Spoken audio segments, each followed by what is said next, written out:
रक्षाबंधन क्यों मनाया जाता है? रक्षाबंधन की शुरुआत कैसे हुई? आखिर रक्षाबंधन क्यों मनाया जाता है और रक्षाबंधन की शुरुआत कैसे हुई? रक्षाबंधन आने वाला है, ये सुनकर ही बहुत से बहनों के चेहरे में खुशी झलक जाती है। और हो भी क्यों ना, ये भाई बहन का रिश्ता ही कुछ ऐसा होता है जिसे कि शब्दों में बयां नहीं किया जा सकता। ये रिश्ता इतना ज़्यादा पवित्र होता है कि इसका सम्मान पूरी दुनिया भर में किया जाता है। इसकी इतनी ज़्यादा महत्व है कि इसे एक त्योहार के रूप में मनाया जाता है। इस पर्व रक्षाबंधन को श्रावण मास के पूर्णिमा के दिन मनाया जाता है, जो कि अक्सर अगस्त के महीने में आता है। रक्षाबंधन क्या है? रक्षाबंधन का पर्व दो शब्दों के मिलने से बना हुआ है, रक्षा और बंधन। संस्कृत भाषा के अनुसार इस पर्व का महत्व होता है कि एक ऐसा बंधन जो कि रक्षा प्रदान करता हो। यहाँ पर रक्षा का मतलब रक्षा प्रदान करना होता है और बंधन का मतलब होता है एक गांठ, एक डोर जो कि रक्षा प्रदान करे।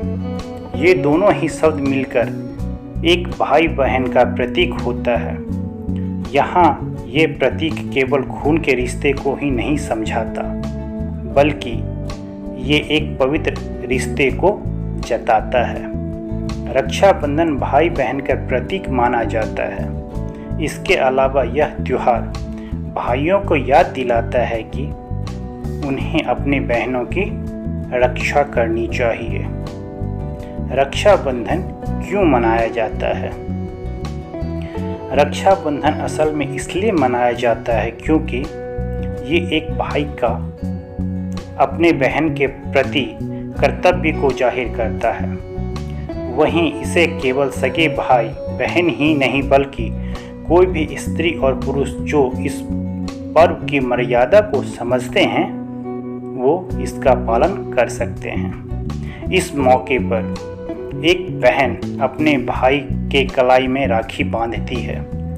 वहीं वो भगवान से ये मांगती है कि उसका भाई हमेशा खुश रहे और स्वस्थ रहे। वहीं भाई भी अपने बहन को बदले में कोई तोहफा प्रदान करता है और ये प्रतिज्ञा करता है कि कोई भी विपत्ति आए वो अपनी बहन की रक्षा करेंगे। रक्षाबंधन का इतिहास, हिस्ट्री ऑफ रक्षाबंधन।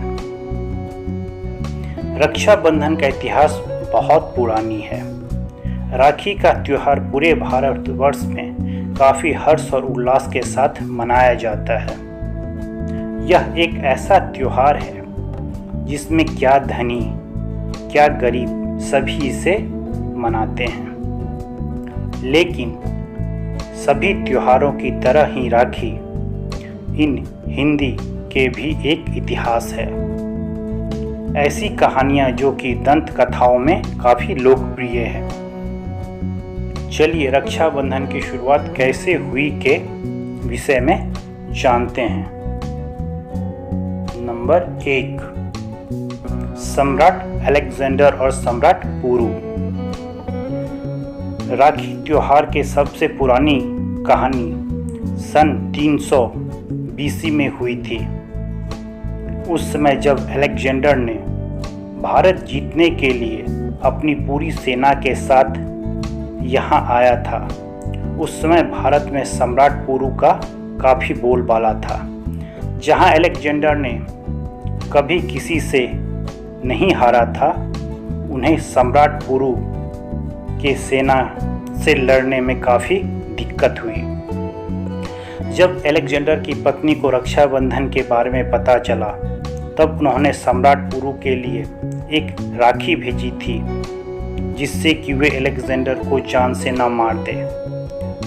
वहीं पुरु ने भी अपनी बहन का कहना माना और अलेक्जेंडर पर हमला नहीं किया था।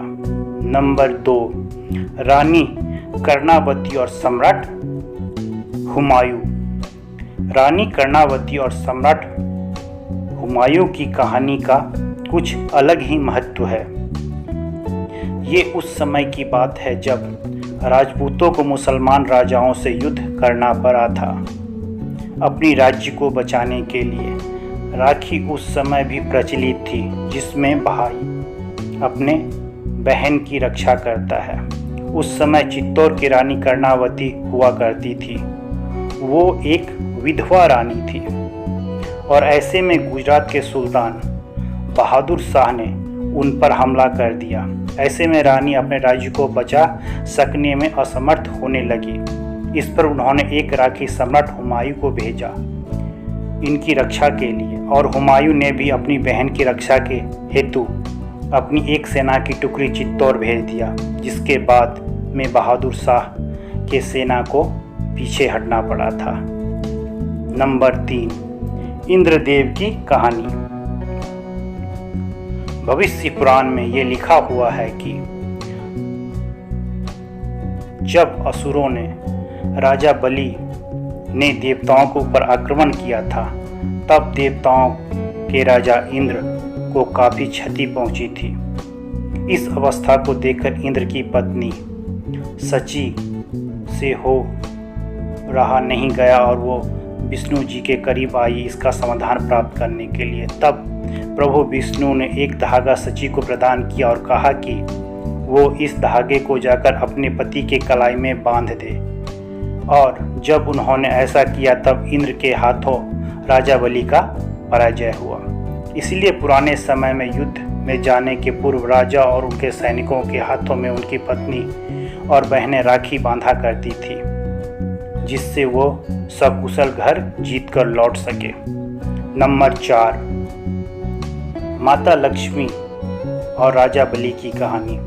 असुर सम्राट बलि एक बहुत ही बड़ा भक्त था भगवान विष्णु का। बलि की इतनी ज़्यादा भक्ति से प्रसन्न होकर विष्णु जी ने बलि के राज्य की रक्षा स्वयं करना शुरू कर दी। ऐसे में माता लक्ष्मी इस चीज़ से परेशान होने लगी, क्योंकि विष्णु जी अब और बैकुंठ पर नहीं रहते थे। अब लक्ष्मी जी ने एक ब्राह्मण औरत का रूप लेकर बलि के महल में रहने लगी। वहीं बाद में उन्होंने बलि के हाथों में राखी भी बांध दी और बदले में उनसे कुछ देने को कहा। अब बलि को ये नहीं पता था कि वो औरत और कोई नहीं माता लक्ष्मी है, इसीलिए उन्होंने उसे कुछ भी मांगने का अवसर दिया। इस पर माता ने बलि से विष्णु जी को उनके साथ वापस बैकुंठ लौट जाने का आग्रह किया। इस पर चूंकि बलि को पहले से ही देने का वादा किया था, इसीलिए उन्हें भगवान विष्णु को वापस लौटाना पड़ा। इसलिए राखी को बहुत से जगहों में ब्लेवाह भी कहा जाता है। नंबर 5, कृष्ण और द्रौपदी की कहानी। लोगों की रक्षा के लिए भगवान श्री कृष्ण को दुष्ट राजा शिशुपाल को मारना पड़ा। इस युद्ध के दौरान श्री कृष्ण जी की अंगूठे में चोट आई, जिसे देखकर द्रौपदी ने अपने वस्त्र का उपयोग कर उनकी खून बहने को रोक दिया। भगवान कृष्ण को द्रौपदी की इस कार्य से काफ़ी प्रशंसा हुई और उन्होंने उनके साथ एक भाई बहन का रिश्ता निभाया। वहीं उन्होंने उनसे ये भी वादा किया कि समय आने पर वो उनका ज़रूर ही मदद करेंगे। बहुत वर्षों बाद जब द्रौपदी को कुरुसभा में जुए के खेल में हारना पड़ा, तब कौरवों के राजकुमार दुस्साहसन ने द्रौपदी का चीरहरण करने लगा।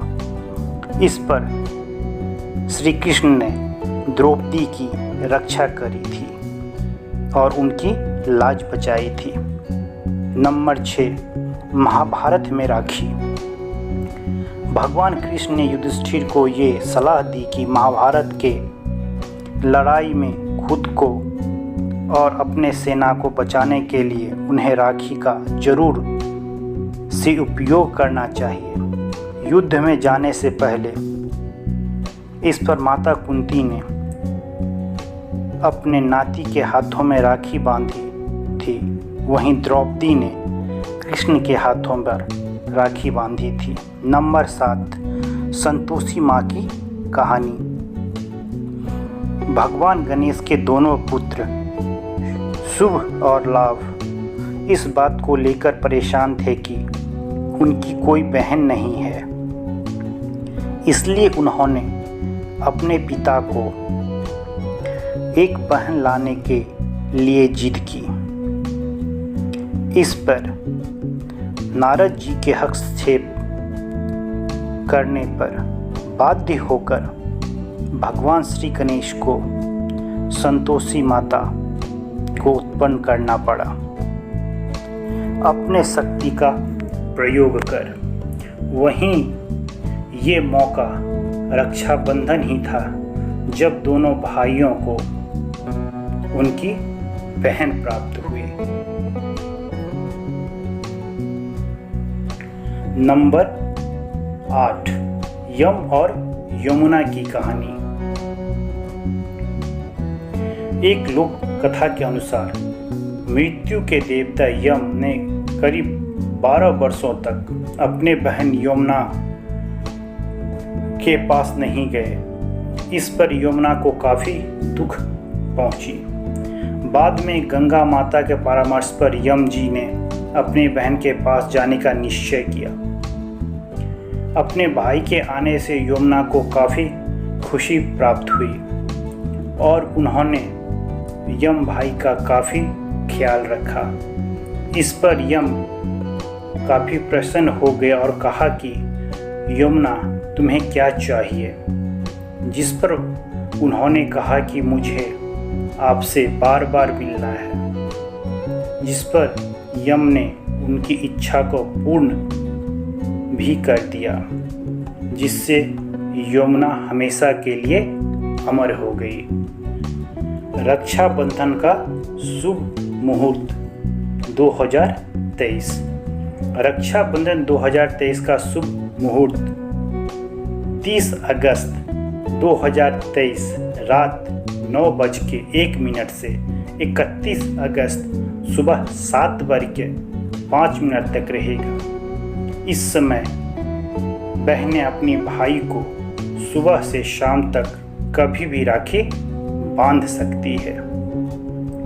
आपका कीमती समय देने के लिए धन्यवाद। कृपया चैनल को सब्सक्राइब करना ना भूलें।